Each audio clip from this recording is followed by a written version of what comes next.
So hello, welcome to the Raising Girls webinar.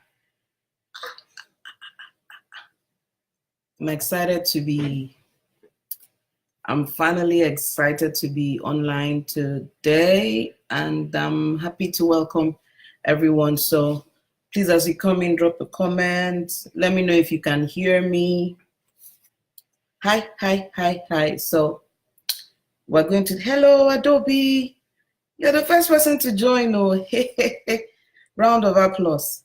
Welcome, Adobe. Welcome, Vivian. Hey, sis. Welcome, Auntie Z. Excited to have you here. Welcome, Catherine. Tonight is going to be awesome. Oh. I'm so excited to be. Hey, thank you for all the love, Auntie Z. Thank you so much. Thank you. Woo! The peer energy is already here. Thank you so much for joining us tonight. So I'm just going to wait for the next 3-5 minutes for us to be up to 10 so that we can get going. So you can hear me clearly, right? And the screen is okay, right? Hey, thanks so much, Z. Thank you. Thank you so much. So finally we get to do this. Auntie Adobe, thank you. We finally get to do this from when we started planning for March 8th and it didn't work. I'm so excited that we're going to finally put this together, have this conversation, brainstorm, share ideas, and essentially grow together. So I'm just holding out until we are up to 10 of us. Right now we have 4 of us. And so we take it from there. I'm super excited. So let me just leave a notice somewhere that we're live. Okay. As more people come in, thank you so much for making the time to be here. Welcome, Auntie Ngozi.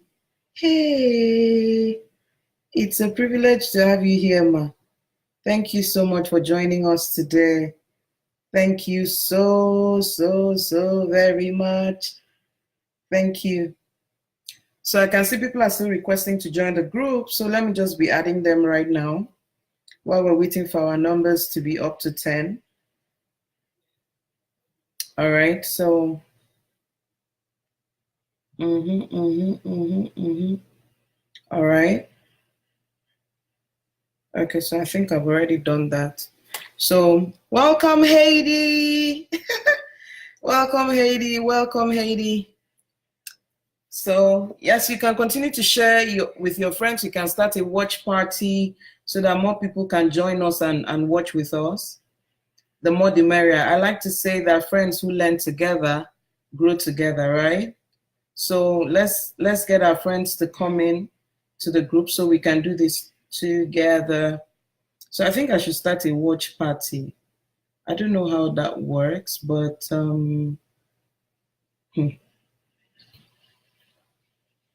please, someone should help us start a watch party. I'm not able to do it from here. Hello, welcome, Nike. Welcome, Linda. Hello and welcome. I'm happy to have you here. Okay. Please, those who know how to do to start the watch party, please help us. Oh, thank you so much for the love. Thank you so much for the support. Tonight is going to be well worth your time.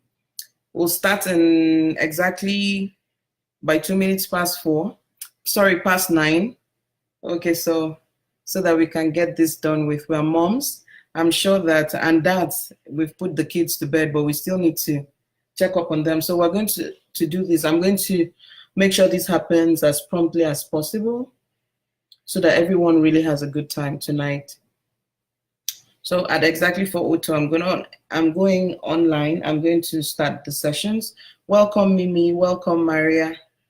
Let me know if you can hear me. Let me know if the screen is clear enough for you and all of that. And we'll just take it from there. I'm super excited to be online today to finally host the Raising Girls webinar. It's been in my heart to do this for a really long time. And March just gave us the opportunity to celebrate women and talk about raising girls, being mothers, and everything in between. So welcome, Auntie Tochi. Thank you so much for keeping the time to be here today. Welcome, Auntie Omosefe. Thank you. You're all welcome to the Raising Girls webinar. We're going to start in like 30 seconds. We're going to start in like 30 seconds and all. At any point, if you can't hear me, please let me know so that I can speak up and get everyone, make sure everyone is carried along and following whatever it is I'm saying. You can also tell me when I'm speaking too fast so that I can make an adjustment. Our goal tonight is to make sure as many of us as possible take something valuable out of the conversations we'll be having today. I can see some moms of boys who were asking me, you're doing Raising Girls, how about boys? I think the bottom line for what we're talking about today is primarily motherhood, essentially. How are we carrying out our responsibilities? What are we doing? And how does that affect the girl child in the long run? All right, it's 2 minutes past 9 and I'm ready to roll. Okay. So my name is Irene Bangwell, and I'm super excited to welcome you to the Raising Girls webinar. I think it would be proper for me to start tonight by celebrating motherhood, Mother's Day, and all the women here today to say you're worth every celebration, you're worth every honor, you're worth every applause, you're worth 10 Mother's Day. You're the reason that there is humanity. So I really like to take the time now to say Happy Mother's Day to all the amazing women in this group this evening who strive daily to give their families the very best of themselves. And in very many ways, they don't even give what they give to others. They don't even give it to themselves. So we celebrate you for your sacrifices. Every time you're working out ways to become better, which is why you're in this group in the first place. So I celebrate you and appreciate you once again. Happy Mother's Day. All right. So my name is Irene Bangwell. I am the co-founder of KNOSK. And KNOSK is coming from years and years of experience working with children and teenagers. I started working with children, teenagers, and their teachers in 2008. That's about 11 years ago. And over the course of my work, I have been very passionate and built my skills in helping children build confidence and resilience. I am also a mom of 2 biological daughters, 7 and 5. One will be 8 in the next few days. So I've been really blessed. I have 2 daughters. But in the course of being a parent, I've also raised 4 foster kids, 2 boys and 2 girls. First, I had a group of 2 boys, and now I currently have a group of 2 girls. My 2 boys are out of the home now. They're independent. They are on their own and finally facing life as it comes. My 2 older daughters will be graduating from secondary school this year. So over the course of the years of working with children and teenagers and coaching them and working with educators to see how learning spaces can be more empowering. By learning spaces, I mean school. How can school be more empowering, help children discover their purpose, focus, set goals, have discipline to stay on course? I found a gap which had to do with parents actually also knowing how to support children from home. So in 2018, in the month of June, I co-founded KNOSK to help provide parents with the knowledge and skills that they need to nurture their children to their place of shine. So how do we do this? We design courses, we design tools, books that guide parents in building their children's self-esteem. We help families design stronger relationships. We help parents understand their children better, whether they're children or teenagers. We help parents deal with work, manage the work-life balance, help kids deal with peer pressure, and then not really most importantly, but one of my favorites is helping kids create and recreate school success. So I usually say that if a child is not having a learning disability, then they can be an all-A student. It's all about the support system. So we're doing all of this under KNOSK. We're writing books, we're creating courses, and like this webinar, for instance, is so that we can help parents understand or get the knowledge, build the skills that they need to help their children become the very best of themselves. And I know that's what every parent wants. Whether you're a mom or a dad, you want to see your children become the very best possible. And so that's what we do at KNOSK. We We help make that happen. We help tell parents exactly what to do. I like to think that most of the things that we do are, what do you do next? What do you do next? That's our approach to the work that we do. So once again, I want to thank you for joining the class. And if you're just watching this and it's the replay you're watching, I'd like to welcome you also to the class. And I would like to ask that while you watch the replay, please type the word replay with the hashtag replay. And when you're posting your questions, please remember to put replay in the comment, because even after the class is over, I'll walk through the comments all over again and see how I can answer questions that would come after the webinar has ended. The whole thing is to help as many parents as possible, because I know that kids have a lot of potential and we need to manage them right so that they can come out at the other end. And sometimes we need to know that what we are seeing is not permanent. And most of the things that give us challenges today are subject to change. Usually it's all about what we do with the kids, how we nurture them, who we are around them, and exactly what we do with the kids. So once again, I am excited at what I will be sharing tonight. It will bring you so much value, and I know you would be happy that you were part of this class. Meanwhile, I have a very special gift for those of you watching right now. I have a special gift for you, but I won't be telling you about it now. I'll tell you sometime in the course of the class. So make sure you hang around. I'm going to make sure this is between 40 minutes or less. And I know we are moms, and parents actually. So I want to do the best that I can to ensure that we do this very quickly. All right. So once again, thank you for joining us tonight. So let's get to the gist for today. Remember, if at any point you can't hear what I'm saying, you have the right to just put out a comment and say, Irene, you're talking too fast or something. You can also drop your questions in the course of the sessions. I will take them when I'm done with the class so that we just go with the flow. We learn, we answer questions, and we wrap up today. So are we ready to do this? Let me know if you're ready for us to get into this. So if you're ready, say, yes, I'm ready. And then we'll just take it from there. If you're ready, say, yes, I am ready. TJ, you wish you were a mom. Don't worry. Don't worry. So if you're ready for us to get into the conversation, just drop in the comment section, I am ready for this. All right, let me know if you're ready. Hello, welcome, Stefan. Auntie Afoma, you're welcome. Chineye Abafo, you're welcome. Chino TJ, you're welcome. Auntie Ese, I see you. You're all welcome. Nandak, you're welcome. I'm happy to have you here. So let me know if you can go ahead. Say, okay, I've seen one. Yes, already. All right. Let's get into this.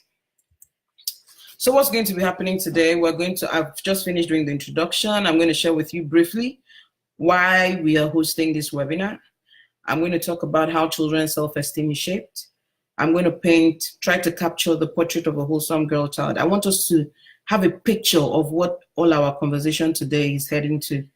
And then I'm going to show you some of the things that we believe as parents and how they affect our children's esteem. Interestingly, you would see that this would apply for boys just as much as it would apply for girls. So listen with an open mind. And like I promised, I'm going to give you some tools for equipping the girl child. And I will see how we can answer some typical everyday questions that relate to raising girls. So why am I hosting this webinar? First, I really want us as parents to sit back and see how children's self-esteem is shaped. Some of us like to think that some kids come confident, but truly science shows that different experiences that determines whether a child will have self-esteem or not. And it's important for us as parents to know exactly what these things are so that we can make the adjustment that we need. I also am hosting this webinar so that I can give you a picture of what a wholesome girl looks like, what she thinks like, and what she sounds like. The idea is, after this webinar, I want you to look at your children critically and measure it, not by how they sound when they're excited, but you can have a holistic picture of your child and say, oh, why does she look like this? Or why is her posture like this? Why does she think this way? Why does she sound like this? Or, oh, she thinks this way, then I should uphold her, you know? So you have a picture of a realistic analysis of whether your child has self-esteem, has a high self-esteem, or or a low one, so that you know whether you're building it up for her or not. I also want to provide parents with the right tools. I see this all the time. Parents want a particular result, but usually what they do to get it does not take them there. Some parents will say, be confident. Can't you see that? Can't you see your younger sister? See the way she talks in public. That is a recipe for a low. So in that sentence of, can't you see your younger sister, we've done comparison, which further makes the child less confident. So at the end of this workshop, I want to tell you exactly what works. And then I'll also be able to answer your everyday questions about raising girls. I've seen all the feedback we've gotten during registration. People want to know how to talk to their older girls about sex and different things. So I should be able to answer a few of those questions tonight. The first thing I want you to take home from today's sessions is that individuals are born without built-in mental content. It means that children are not really born with confidence or not. Everybody comes like, there's a school of thought that everyone comes like a blank slate. There's nothing that is attached to anybody's person at that onset. No child is born knowing that they'll be confident or with something that they'll be confident. What eventually shows us whether a child has confidence or not comes from two things: the experience the child has and the perception of what's happening around them. Experience will come from things that happened to them. So they went to school and they were bullied. It will give them, it can inform how they feel about themselves afterwards, for example. But perception, on the other hand, comes from what they observe from parents. What parents say repeatedly, what parents do repeatedly, how parents react repeatedly. So let me give you a quick example. Some of us grew up in homes where every time they said money is hard, money is hard, money is hard, money is hard. And yeah, it seemed to be true because there were many things that you couldn't afford to have. But do you know that now that you're an adult, every time, if you're not careful, every time somebody brings up the idea of, let's do this business, money will come, your brain has a response that money is hard to make. And because your brain has that automatic response that money is hard to make, you're most likely to shut down wealth creation opportunities than someone who grew up in a home where the parents say, all we need to do is solve people's problems, money will come. So they know that money is not hard, but what you do determines whether money will come. So when they're in a situation, they can easily understand that they need to create solutions and the money will come. But you have not learned, or the person who grew up in a home where the parents always said money is hard, does not realize that their brain has not opened up to accommodate what can be done for money to come easily. The brain just shuts down at money is hard. So here's the thing. When a child is around a parent who keeps saying money is hard, who when they go to, daddy, can I have pencil? I don't have money. Can I have this? I don't have money. It informs their notion about their experiences. It informs what they expect. It informs what they do. It informs what they say to friends, what they say to themselves. When a thought comes, Kai, I would like to have ice cream, they would say, well, we don't have money. This is also the exact same way self-esteem is built. How parents place themselves. I'm so happy a lot of mothers are here. One of the key reasons why I'm very particular about mothers is because for now, we are the ones that spend the most time with our children. So what we believe of ourselves is how we approach our motherhood roles. And without knowing it, we are communicating to our children. So let's say, for instance, I'm a woman who feels that women are the disadvantage, right? Or things that life is always difficult for women. I will say it when I'm washing plates. When I say, bring water for me, I will say it unconsciously. Then when my daughter says she's tired, she wants to rest, I won't know when I will tell her, don't you know life is like this for women? You're a woman. This is all that it is for you. So unconsciously, we are communicating our fears.